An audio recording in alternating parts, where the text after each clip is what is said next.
এই দেখো সবাই এদিকে আসো, এদিকে আসো, সবাই কাছে আসো। এটা হচ্ছে রানি স্টিচ, ঠিক আছে?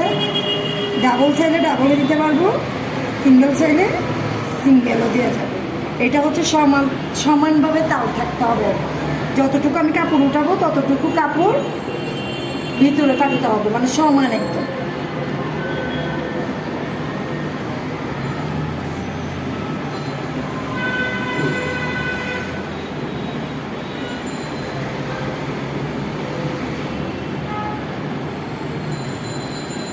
এভাবে আমরা কি করবো, রানি স্টিচটা করতেও থাকবো, ঠিক আছে?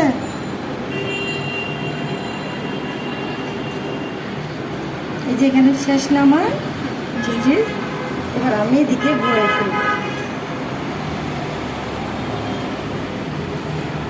সমান তাল থাকতে হবে না, ঠিক আছে? দেখি সবাই ওঠা।